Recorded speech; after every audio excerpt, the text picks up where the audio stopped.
Shalom, bagaimana kabarnya hari ini? Luar biasa karena kita punya Tuhan yang luar biasa. Terima kasih buat Pak Victor, Pak Hengki dan seluruh jemaat yang mempercayakan pelayanan kepada saya. Ya, saya melihat gereja ini semakin luar biasa. Tepuk tangan buat Tuhan Yesus. Ya, semakin banyak Tuhan percayakan jiwa-jiwa. Iya, Bapak Ibu yang terkasih, kita percaya bahwa kita punya Tuhan yang dahsyat ya. Tadi dalam penyembahan ya, Pak Victor sudah membawa kita dan kita harus percaya bahwa Dia Allah ya. Yehova Rafa, Yehova Jireh ya, Yehova yang mencukupi, yang menyembuhkan, Dia Tuhan yang menyertai, El Shaddai ya, dan kita harus percaya bahwa itu terjadi. Nah, kita belajar saudara dari perjalanan bangsa Israel. Saya percaya kenapa bangsa Israel itu kisahnya itu dicatat di dalam Alkitab, tentunya supaya menjadi pelajaran bagi setiap kita. Yang ikut mesbah doa setiap malam pasti tahu. Siapa yang ikut mesbah doa setiap malam nih di mesbah doa Debbie Basir TV? Angkat tangan. Yang belum harus ikut. Jangan lupa subscribe channel YouTube saya. Ya, dan saudara, di situ kita belajar. Di mesbah doa yang setiap malam saya bawakan di channel saya itu, kita belajar dari kitab Perjanjian Lama, dari Kejadian ya, dan sekarang sudah sampai di Yosua. Kita membahas ya pasal demi pasal. Karena kenapa banyak orang Kristen tuh nggak tahu ya, tidak mengerti tentang Alkitab, nggak tahu tentang firman Allah. Padahal Alkitab berkata bahwa kita ini harus siap sedia loh untuk memberikan pertanggungan jawab kepada semua orang yang meminta pertanggungan jawab terhadap iman kita. Katakan amin. Dan saya berdoa semua jemaat di tempat ini menjadi jemaat yang siap.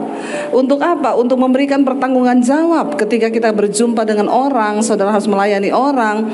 Ya, saudara nggak usah berkata, oh iya Bu, nanti saya kasih nomornya Pak Victor ya, nanti Ibu konseling ya sama Pak Victor ya. Tapi saudara semua dipersiapkan. Di akhir zaman kita harus menjadi murid dan kita memuridkan orang lain. Katakan amin. Ya, kita buka bersama 1 Korintus pasal yang ke-10. Kalau kita lihat di sana judul perikopnya firman Tuhan ya, 1 Korintus pasal yang ke-10, Israel sebagai suatu peringatan ya. Israel itu ditulis kisahnya sebagai peringatan bagi kita. Ada banyak hal yang kita bisa pelajari saudara dari kisah perjalanan mereka. Kurang lebih sama hari-hari ini kita pun ya sedang dibawa menuju kepada tanah perjanjian yang sedang kita tuju. Ya, dan kisahnya itu hampir mirip saudara. Kita semua sedang berjalan hari-hari ini ya, sampai nanti kita mengakhiri pertandingan iman kita dengan baik. Jangan ada seorang pun yang merasa lemah atau akhirnya tersandung dan kita tidak bisa mencapai janji Tuhan. Tuhan sudah memberikan janji yang sama juga kepada kita, sama seperti bangsa Israel. Dan kenapa kisah dari bangsa Israel itu ditulis ya? Kita lihat di sini Israel sebagai suatu peringatan. Kita baca bersama ayat 1, firman Tuhan berkata, aku mau supaya kamu mengetahui saudara-saudara bahwa apa?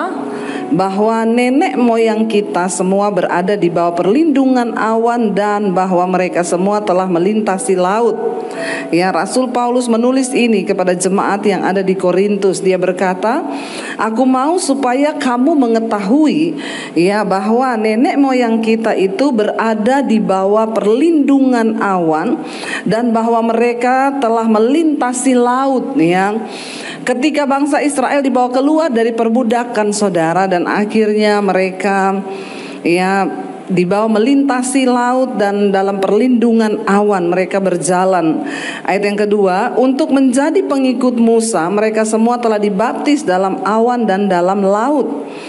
Ayat yang ketiga, mereka semua makan makanan rohani yang sama ya selama mereka berjalan itu, dan mereka semua minum minuman rohani yang sama sebab mereka minum dari batu karang rohani yang mengikuti mereka, dan batu karang itu ialah Kristus ya.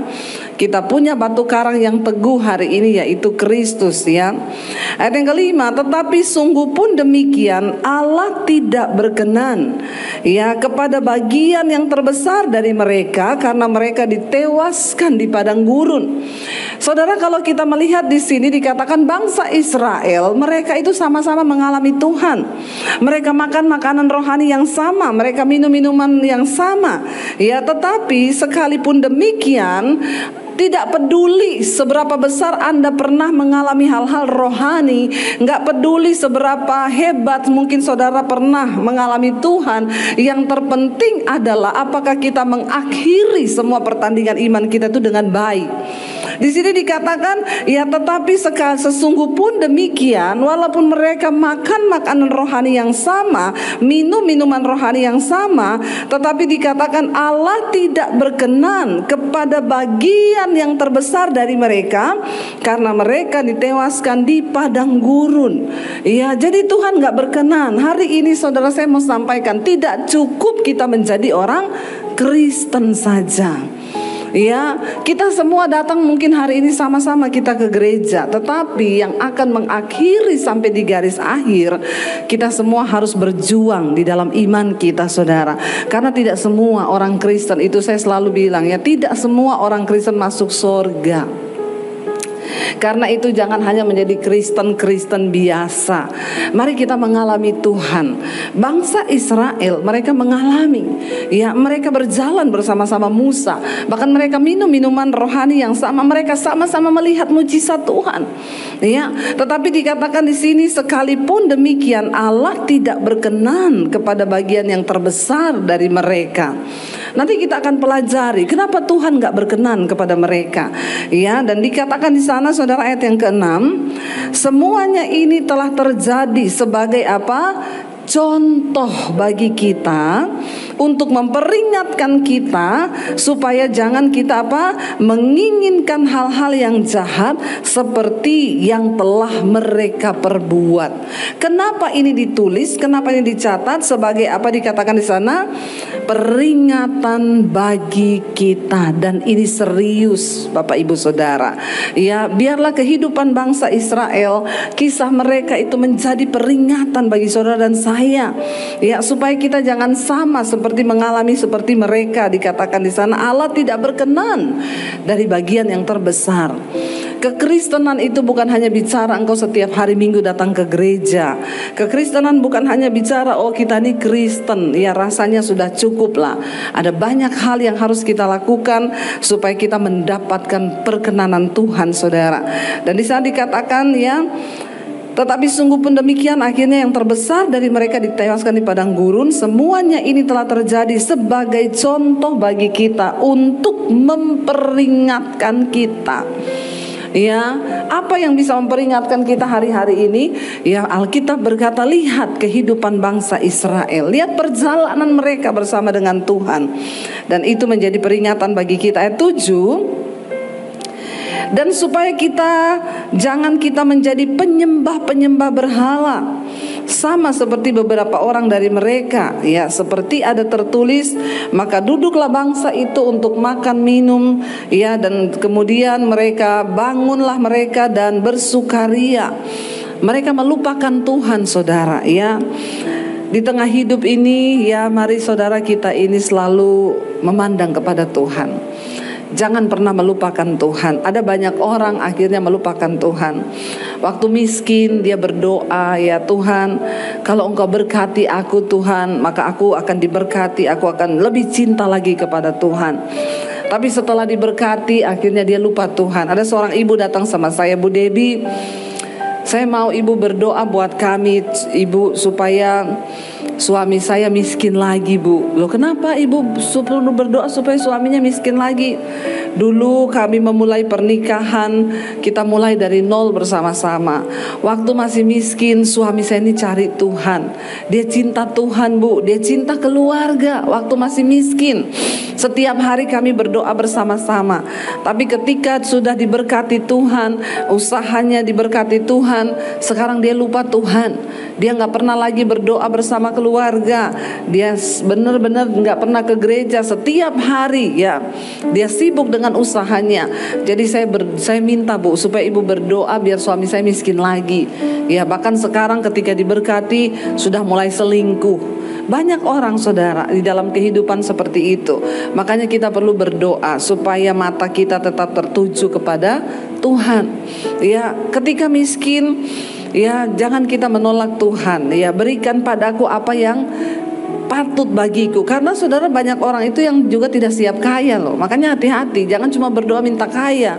Tapi kalau kita nggak siap kaya itu bahaya. Ya, ketika dia masih miskin cari Tuhan, waktu diberkati lupa Tuhan. Sebaliknya, ada orang tadinya kaya saudara. Ya, saya kemarin ketemu dengan seorang hamba Tuhan. Lalu dia cerita-cerita dengan saya, dengan suami. Dia bilang, bayangkan ya, saya ini dulu dari orang kaya. Dia dibesarkan dalam keluarga yang kaya. Dia sudah menikmati semua kemewahan. Tiba-tiba ikut Tuhan, dia diproses Tuhan jadi miskin saudara. Dia bilang, aduh Bu, saya tuh hampir gak kuat. Ya, karena bayangkan loh, dari kaya ya jadi kaya jadi miskin. Itu tuh rasanya berat loh. Ya, saya bilang kalau gitu kebalik Pak dari kita. Kita ini miskin terus dari dulu. Ikut Tuhan tuh menderita terus. Sekarang diberkati. Tapi ya kayaknya sama ya penderitaannya ya. Takut juga loh saudara kalau diberkati itu tiba-tiba ya. Dia bilang, tapi kayaknya lebih menderita saya deh Bu. Jadi dari kaya jadi miskin. Saya bilang bukan soal menderitanya atau enggak, tapi kita temukan enggak di dalamnya itu apa maksud Tuhan. Ya, bukan soal Bapak dari kaya jadi miskin terus Bapak menderita. Saya bilang ketika Tuhan proses begitu, Bapak menemukan gak maksud Tuhan di dalamnya? Iya. Saya belajar banyak hal dari proses itu loh yang Tuhan mau. Ya, dan ketika dia akhirnya bertahan saudara di dalam proses itu, ya ketika dia miskin, banyak orang datang, teman-temannya datang, lu ngapain jadi hamba Tuhan, jadi miskin? Udah lu balik lagi lah ke kerjaan yang lama, kamu terima aja lagi nih, kita kasih sekian. Dia dapat tawaran saudara. Tapi dia berkata, enggak, aku sudah memilih mengikut Tuhan.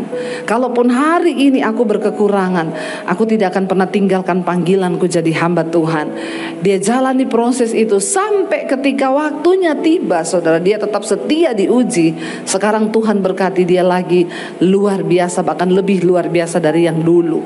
Tidak ada yang mustahil bagi Tuhan. Tapi saya percaya semua proses yang Tuhan izinkan terjadi itu untuk membawa iman kita semakin tumbuh di dalam Dia. Jangan engkau berkata, hari ini saya miskin Bu, makanya di mana Tuhan ya? Atau engkau pun hari ini merasa engkau kaya. Hati-hati, bukan soal miskin atau kayanya, tapi sikap hati kita kepada Tuhan. Saya bersyukur saya sudah menjalani semuanya saudara. Ya, bertahun-tahun saya ikuti Yesus tuh menderita terus ya. Tapi saya tetap percaya. Kenapa saya bilang saya mengikut Tuhan? Ya, bukan supaya saya diberkati, bukan supaya saya jadi kaya. Kenapa kita perlu Tuhan di dalam hidup ini? Ada yang datang kepada saya berkata begini, Bu, saya tuh udah ikut Tuhan sungguh-sungguh loh, tapi kenapa hidup saya menderita? Kenapa banyak masalah? Ya, padahal saya udah ikut Tuhan sungguh-sungguh. Saya bilang sama dia, kita ikut Tuhan bukan supaya kita gak ada masalah di hidup ini. Karena memang dunia ini adalah tempatnya masalah. Kita ada di dunia yang sudah rusak.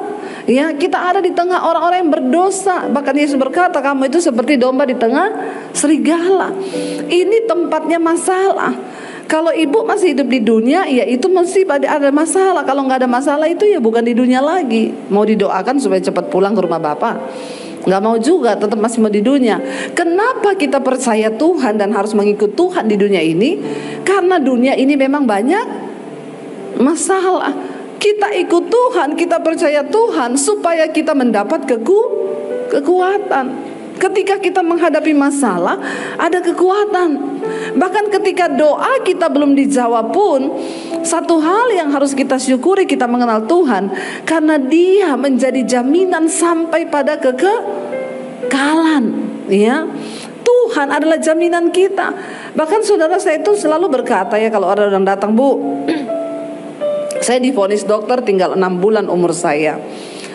Terus masalahnya apa? Saya bilang, berarti saya ini mau mati Bu. Berarti saya sekarang harus siap-siap mati. Saya bilang jangankan kamu yang divonis 6 bulan ya. Semua orang itu harusnya tiap hari siap. Siap apa saudara? Jadi saudara sudah siap-siap mau mati. Lalu saudara siap atau tidak ya? Kalau waktunya datang, nggak ada seorang pun yang bisa menolak. Saya bilang sama dia, dokter vonis kamu umur tinggal 6 bulan. Ada yang gak divonis dokter tinggal 6 bulan, besok mati loh. Iya gak Bapak Ibu? Ya jadi hidup ini kan kita semua siap-siap. Terus dia bilang, kalau Tuhan gak sembuhkan saya dari kanker saya, Bu, gimana? Ya puji Tuhan, haleluya. Alkitab bilang mati itu sebuah keuntungan. Amin. Ikut Tuhan itu punya iman. Ya, ikut Tuhan itu punya pengharapan. Kenapa engkau perlu Yesus dalam hidupmu? Karena sampai kematian pun, sampai pada kekekalan, dia menjadi jaminan. Jadi apa yang kita takutkan lagi? Amin. Nggak ada kan? Kalau besok kita dipanggil Tuhan, siap nggak Bapak Ibu? Yang siap cuma satu. Ya, siap. Ya, ada juga sih yang siap, ditanya, kenapa kamu siap? Banyak cicilan, Bu. Jadi mending saya mati aja. Ada juga yang begitu ya. Tapi memang ada yang ya siap. Jadi kita siap, kita mau besok dipanggil, mau besok kiamat, ya udahlah. Ya makanya hari ini lakukan bagian kita. Ya waktu perang-perang itu saudara, ya saya bilang sama suami saya kayaknya udah mau kiamat dunia ini ya. Suami saya itu duduk merenung saudara, diam aja. Saya bilang, udah mau kiamat dunia loh, ini udah perang gini-gini, tanda-tandanya sudah ini gini-gini. Suami saya diam. Saya bilang, kenapa kamu bergumul mau kiamat? Dia bilang, masa sih kiamat? Kenapa? Kita ini baru OTW kaya udah mau kiamat loh. Baru OTW kaya udah mau kiamat saudara. Ya nggak peduli ya, mau kita kaya mau kita miskin ya. Saya bilang iyalah, kita diberkati Tuhan, pasti ya Tuhan beri kita kesempatan untuk melakukan banyak hal dulu bagi pekerjaan Tuhan. Ya diberkati bukan untuk ya kita nikmati bagi diri sendiri, tapi berarti semakin banyak kepercayaan yang Tuhan berikan. Saudara, ya kenapa kita percaya Yesus? Keuntungannya itu apa? Karena dia menjadi jaminan sampai pada kekekalan. Saya bilang ya kalau Tuhan gak sembuhkan kamu dari kanker, ya bersyukur. Alkitab bilang mati adalah sebuah keuntungan. Ya, mari kita punya iman yang luar biasa di dalam Tuhan. Lalu dikatakan di sana, ya, dan supaya kita ini jangan menjadi penyembah-penyembah berhala, sama seperti beberapa orang dari mereka. Seperti ada tertulis, maka duduklah bangsa itu, makan, minum, kemudian bangun mereka dan bersukaria. Dalam hidup ini saudara, kita ini urusannya bukan hanya ya senang-senang, tapi temukan panggilan Tuhan atas hidupmu. Artinya apa? Ya kita menemukan Tuhan, apa ya rencana Tuhan atas hidup saya ini? Pasti ada rencana Tuhan atas hidup saya. Ya, dan kebahagiaan di hidup kita adalah bukan ketika kita menemukan apa yang kita inginkan dalam hidup ini, tapi ketika kita menemukan apa yang Tuhan inginkan di dalam hidup kita. Katakan amin saudara. Itu bicara tentang panggilan. Hari ini saya mau berbicara, saudara temukan panggilanmu. Saya baca sebuah kisah saudara di Amerika. Ada seorang wanita kulit hitam, dia itu bekerja hanya sebagai tukang cuci gosok dari rumah ke rumah. Dia nyetrika baju, dia nyuci baju orang, lalu dia dapat gaji. Setiap dia dapat gaji, dia ambil hanya untuk kebutuhannya, kebutuhan bukan keinginan. Yang bikin manusia itu menderita dalam hidup ini sebenarnya keinginan.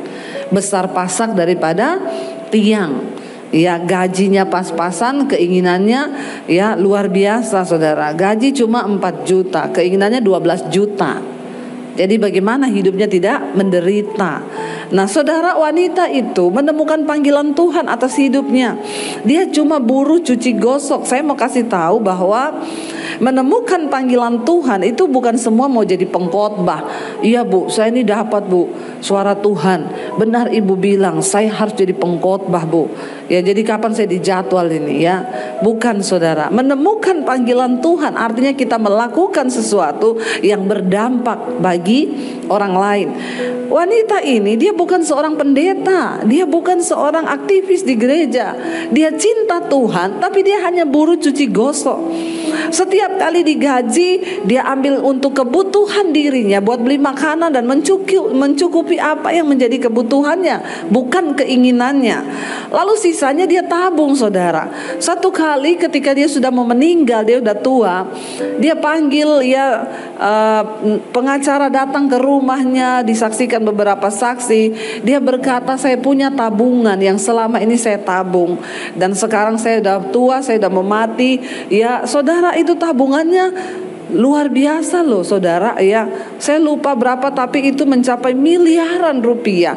Dan itu dia bilang saya sumbangkan ini untuk menyekolahkan anak-anak miskin yang tidak bisa sekolah. Apakah dia menjadi seorang hamba Tuhan yang besar yang luar biasa? No. Apakah dia menjadi seorang pengkhotbah atau seorang worship leader di gereja? No. Tapi dia menemukan panggilan Tuhan atas hidupnya. Dia hanya seorang buruh cuci setrika ya, yang rasanya tidak dipandang, tetapi orang ini hidupnya lebih mulia daripada banyak orang kaya yang terlihat kaya, saudara. Jadi di hidup ini bukan soal kita nih kaya atau tidak, tapi apakah engkau menemukan panggilan Tuhan atas hidupmu. Kenapa bangsa Israel itu akhirnya dimurkai Tuhan? Hidup mereka itu hanya untuk makan, minum, bersukaria. Tidak ada pikiran aku nih hidup untuk apa. Pernahkah saudara berpikir dan bertanya, Tuhan aku nih hidup untuk apa? Apakah kita cuma sibuk untuk memenuhi semua keinginan diri kita, atau ada sedikit terlintas dalam hidupmu, aku ini hidup untuk apa Tuhan? Ya, jangan biarkan berlalu masa-masa hidup kita. Alkitab bilang 70 tahun kalau sampai, karena banyak yang tidak sampai. Ya, banyak orang masih muda sekarang udah dipanggil Tuhan. Ya, tapi masa hidup kita di dunia ini berapa banyak yang kita beri bagi Tuhan? Saya bersyukur saya bertobat waktu saya lulus SMA. Sekarang umur saya 48 tahun. Ya, saudara, separuh lebih dari umur saya itu sudah saya pakai untuk mengiring dan mengikuti Tuhan. Saya bersyukur, ya saya bilang kalaupun Tuhan panggil saya, ya saya siap. Dan kalau memang tugas saya sudah selesai, ya biarlah saya menghadap Tuhan dengan membawa apa yang sudah saya lakukan selama saya ada di dunia. Saya berusaha saudara untuk hidup mencari apa yang Tuhan mau, bukan apa yang kita mau. Ya, ketika engkau juga memegang uang di tanganmu, bertanyalah kepada Tuhan, untuk apa Tuhan? Karena ada tanggung jawab yang Tuhan berikan hari ini saudara. Bangsa ini dikatakan mereka duduk, makan, minum, kemudian bangun, bersukaria. Hidupnya itu sama sekali nggak mikir, ya buat apa sih Tuhan itu panggil aku, Tuhan bawa aku untuk mengenal Tuhan. Ayat yang ke-8 dikatakan, peringatan bagi kita tuh apa? Ayat 8 lagi, janganlah kita melakukan percabulan seperti yang dilakukan oleh beberapa orang dari mereka, sehingga pada satu hari telah tewas 23.000 orang. Saudara bayangkan, dalam waktu satu hari Tuhan menewaskan 23.000 orang di padang gurun. Saudara, salah satu dosa yang paling juga mendatangkan kutuk di dalam hidup kita itu adalah percabulan. Ya saudara, hari ini saya tuh konseling orang tuh paling banyak, ya itu kasus-kasus percabulan, perselingkuhan itu terjadi. Bahkan anak-anak muda, ya banyak di antara anak muda sekarang yang sudah hidup dalam kenajisan. Kenapa? Kita nih sekarang pegang handphone. Ya, handphone ini bisa kita pakai untuk membangun iman, tapi sebaliknya handphone ini juga bisa dipakai setan untuk menjatuhkan iman. Ya, saya selalu beri contoh saudara. Ya, saya tuh mau khotbah cari di Google kaki Dian. Saya klik yang muncul kakinya Dian. Bapak-bapak hati-hati. Jadi sekarang bapak-bapak bisa memilih mau klik kaki Dian atau kakinya. Begitu sekali engkau lihat yang begitu, besok engkau ditawari lagi. Ya, habis kaki Dian, kaki Susi, kaki siapa lagi? Sri, Rezeki. Ya, itu ada semua. Nah, kalau kita membiarkan diri kita jatuh, ya hati-hati. Dosa persinahan di dunia sekarang, Indonesia menempati perselingkuhan nomor 2. Nomor 2. Ya, saya juga bingung. Kemarin saya baru baca berita itu Indonesia menempati tertinggi dosa perselingkuhan itu nomor 2 loh di dunia. Hati-hati saudara. Kenapa ini bisa terjadi? Kemarin kami lagi bahas-bahas ya sama Pak Victor, kita jalan ya, kata Pak Victor, banyak Bu yang di gunung-gunung itu, ya banyak kasus-kasus perselingkuhan, persinahan di gunung-gunung. Saya bilang, apa karena kurang hiburan ya Pak di gunung ya? Jadi banyak persinahan ya. Kata suami saya, tapi di kota juga banyak hiburan, juga banyak persinahan. Ya, jadi apa yang membuat orang itu bersinah, melakukan percabulan? Ya, itu memang ya roh ya yang bekerja di tengah-tengah kita di akhir zaman ini.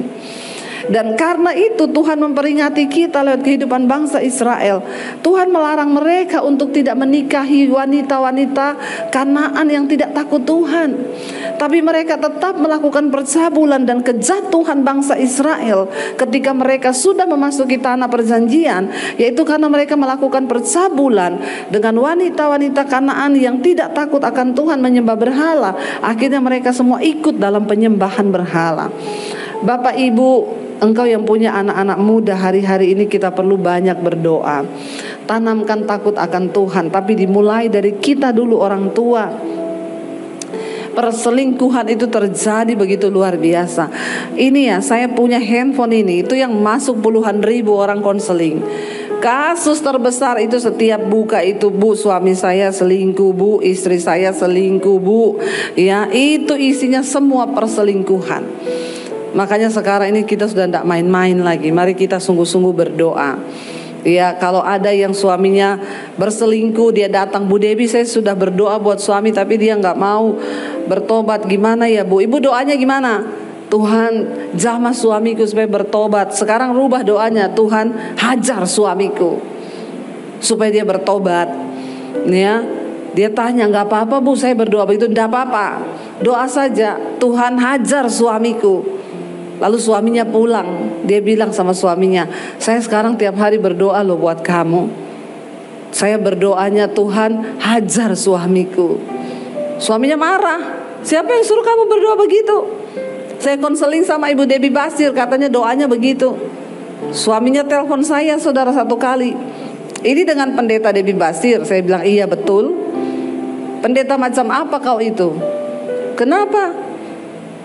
Katanya istri saya, ibu suruh istri saya berdoa, Tuhan hajar suamiku. Terus saya tanya, lah kenapa Bapak mau dihajar? Emang Bapak bikin salah apa? Ya tapi kan seberdosa-berdosanya suami, ibu gak boleh ngajarin jemaat berdoa begitu. Saya bilang, Bapak tuh jangan kegeeran, gak usah terlalu pede. Alkitab berkata, Pak, Tuhan menghajar orang yang dikasihinya dan dianggapnya anak. Kalau Bapak masih dikasihi Tuhan, dihajar supaya engkau bertobat. Tapi kalau Bapak udah gak dikasihi Tuhan, mati kau di hotel lagi bersinah masuk neraka. Langsung teleponnya putus, nit, kapok kau, tobat. Sekarang ini ngomongin jemaat udah gak bisa dengan kata-kata manis. Kenapa? Jemaat udah tahu itu dosa, dia tetap aja melakukan. Pusing gak? Bingung gak? Ya, makanya saya bilang, Bapak ngerti firman, Pak. Lo bener, Alkitab bilang Tuhan tuh menghajar orang yang dikasihinya. Dianggap anak, dihajar kau, Pak. Kalau udah gak dianggap anak, Pak, ya bersinahlah kau di hotel sana. Mati kau di hotel, serangan jantung. Habis itu masuk kau neraka. Langsung takut dia, handphonenya langsung ditutup, saudara. Mari kita mengerti kebenaran, ya. Kenapa Tuhan mengingatkan kepada kita lewat kisah hidup bangsa Israel, jangan kita melakukan percabulan, ya, seperti yang dilakukan oleh beberapa orang dari mereka, sehingga pada satu hari telah tewas 23.000. Bayangkan loh, dalam waktu satu hari. Prediksi-prediksi tentang gempa, prediksi-prediksi tentang hal-hal yang menakutkan ada di depan mata kita. Bagaimana kita menyiasatinya? Katanya, Bu, itu yang memprediksi Turki gempa kemarin, dia lagi prediksi bahwa Indonesia juga akan mengalami sesuatu yang akan mendatangkan kematian yang banyak. Saya cuma bilang, ya kita harus percaya bahwa Tuhan itu juga Tuhan yang murka. Jangan cuma percaya, oh Tuhan mengasihi, biarpun saya berdosa, biarpun saya ini bersinah, saya selingkuh, Tuhan itu Tuhan yang mengasihi. Hati-hati, saudara. Sekarang banyak pengajaran-pengajaran yang mulai melenceng, ya, menggampangkan kasih karunia Tuhan begitu. Ya, kalaupun kita berdosa, Tuhan itu tahulah. Yesus saja mati bagi dosa kita. Masa sekarang kita berdosa terus kita nggak masuk surga? Kenapa di dalam kisah ini dicatat mati 23.000 orang dalam waktu satu hari, saudara?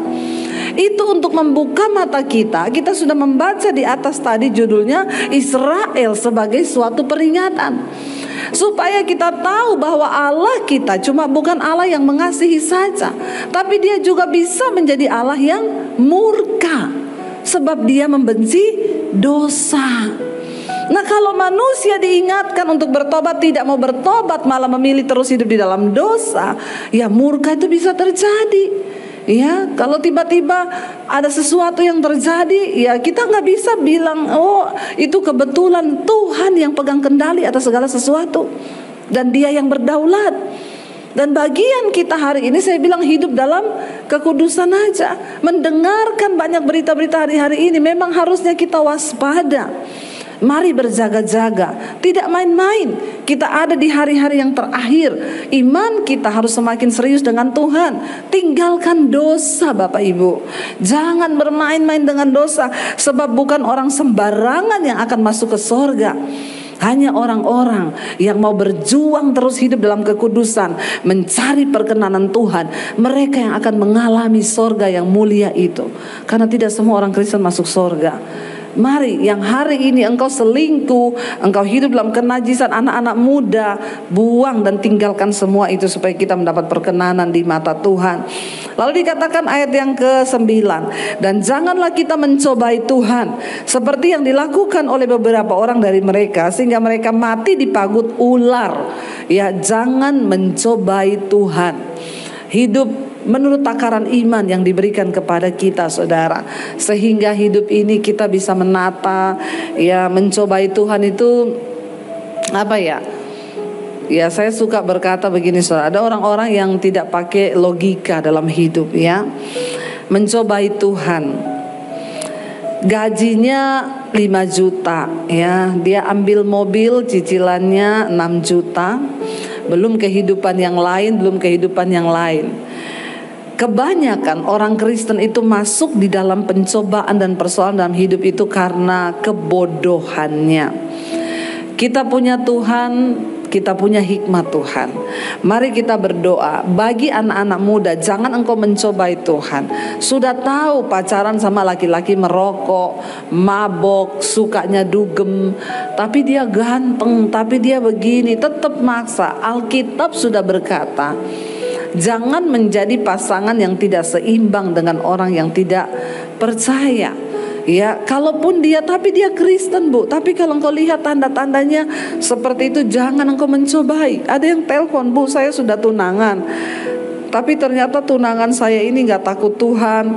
Ya, dia tuh sukanya dugem, malah kasar, ya, sama saya aja kalau kata-katanya begini-begini. Saya bilang, ya kalau mau konseling sama saya, ya dengar saya, putus aja.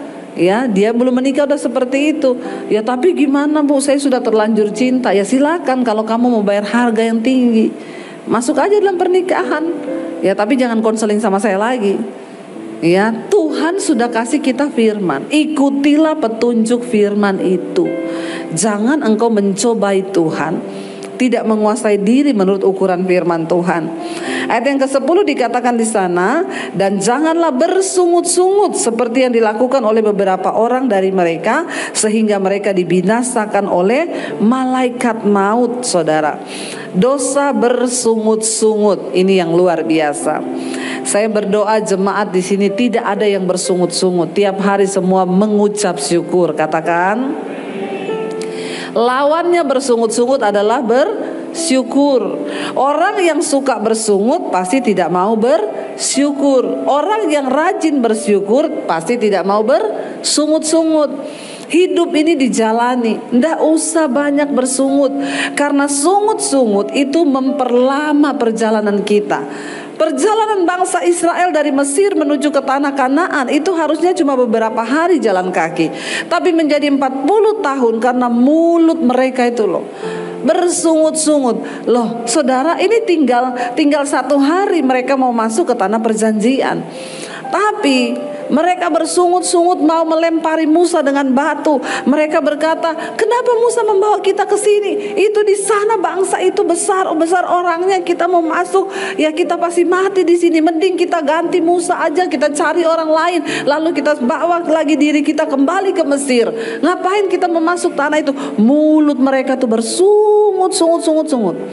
Nggak pernah berkata, Tuhan kami bersyukur, kami percaya Tuhan yang sudah memberikan janji dan kami akan masuk ke tanah itu. Tapi mulutnya bersungut-sungut. Nih ibu-ibu nih biasanya suka bersungut-sungut. Tapi ibu-ibu di sini tidak ngaku. Ya, hati-hati ibu-ibu ya, jangan kita banyak bersungut. Ya, kita harus mendukung suami. Ya, suami punya uang, ya disayang. Suami nggak punya uang, ditendang.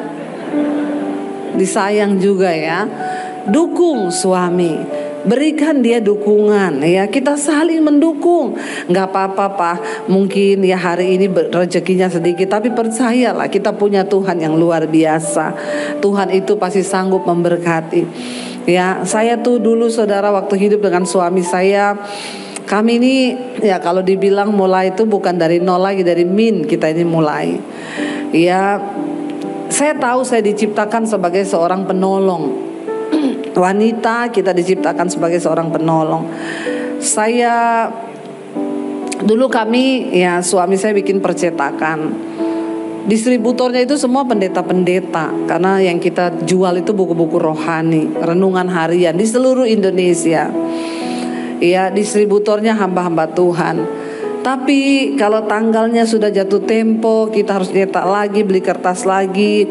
Pendeta-pendeta itu belum bayar. Padahal kita udah kasih tempo 3 bulan.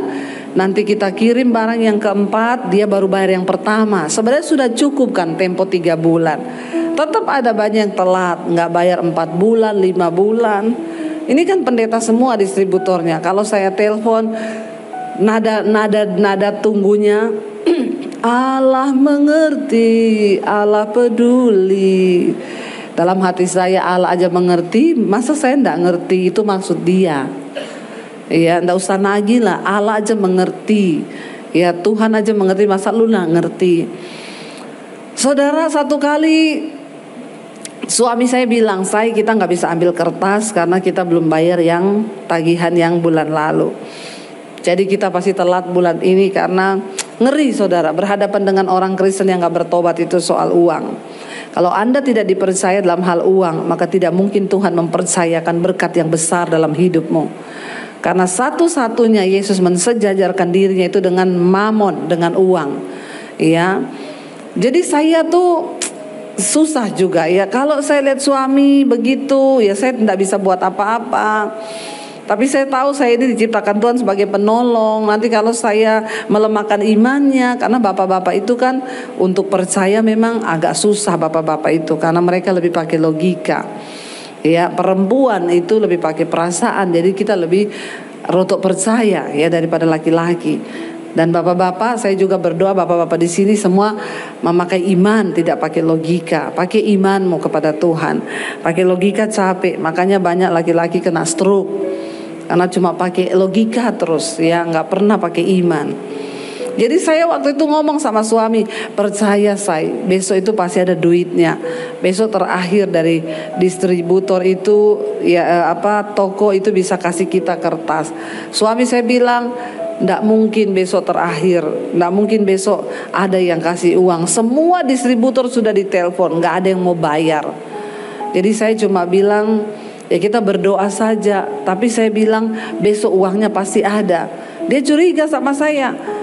Dari mana? Kok kamu bisa ngomong begitu? Ya dari Tuhan. Emang ada yang janjiin? Nggak ada. Kenapa kamu bisa yakin? Saya bilang besok siang ada uangnya. Percaya saja. Besok siang pasti ada. Suami saya sepanjang hari itu nyanyi, hatiku percaya. Panjang percayanya, karena antara percaya dan tidak saudara. Tapi jangan bersungut, nyanyi aja, amin. Walaupun ngegas nyanyinya, hatiku percaya. Ini antara percaya dan tidak. Ya memang saudara, itulah pergumulan. Ya saya bilang sama dia hari itu, besok bangun pagi dia bilang, mana duitnya? Nanti siang jam 1. Siapa yang janji sama kau? Dia bilang, gak ada yang janji, Tuhan yang janji. Saudara, ya malam itu, sebelum malam itu, ya semalam sebelumnya dia tidur, saya tuh doa loh, saya nangis sama Tuhan. Tuhan, Tunjukkan mujizat-Mu bagi kami Tuhan. Saya nggak mau bersungut, tapi saya percaya dalam ucapan syukur pasti ada berkat. Besok saya minta, nggak tahu gimana caranya, ada distributor lah yang Tuhan gerakkan untuk bayar. Karena saya sudah telepon semua distributor, mereka bilang besok itu nggak ada yang bisa bayar. Suami saya hari itu ngomong, gimana saya? Nanti siang, saya bilang ada, duitnya ada. Dia bilang ya udah, ini saya mau ke gereja dulu, mau lihat anak-anak latihan musik. Ya udah, kamu ke gereja aja, nanti pulang itu kamu mampir di ATM, duitnya udah ada. Dia bilang, ada yang janji? Enggak, nanti ada, saya bilang. Akhirnya dia berangkat ke gereja, belum lihat anak-anak latihan, dia sudah mampir ke ATM. Lalu dia telepon saya, aku depan ATM ini, nggak ada duitnya. Lah kan saya bilang habis latihan.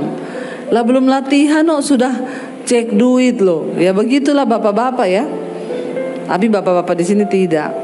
Akhirnya dia pergi, saudara. Saya tuh di rumah, saya nangis, saya berdoa, Tuhan tolong. Saya juga nggak tahu dari mana uangnya, tapi saya yakin janji-Mu Tuhan. Saya nih nggak mau bersungut loh. Kalau Engkau ada masalah, nggak usah curhat, nggak usah cari orang lain. Daripada curhat kanan kiri, apalagi mengandalkan manusia, Alkitab bilang terkutuk. Cari Tuhan, duduk di kaki Tuhan, katakan amin. Akhirnya selesai, udah mau selesai, saya lihat jam terus. Aduh, udah selesai nih. Aduh, suami saya sebentar lagi telepon. Aduh, Tuhan, deg-degan dada saya. Nggak lama suami saya telepon. Saya bilang, bener kan? Gimana nih Tuhan? Ya saya angkat teleponnya. Saya, gimana? Dia bilang, aku udah di ATM ini. Gimana? Kamu janji sama distributor siapa? Nggak ada janji sama siapa-siapa. Nggak mungkin. Nggak, kenapa? Saya tanya. Ada duitnya? Oh, ada. Oh, saudara. Ya, mujizat loh. Ya, coba menahan diri untuk ndak usah bersungut, tapi berserah dan berharap kepada Tuhan.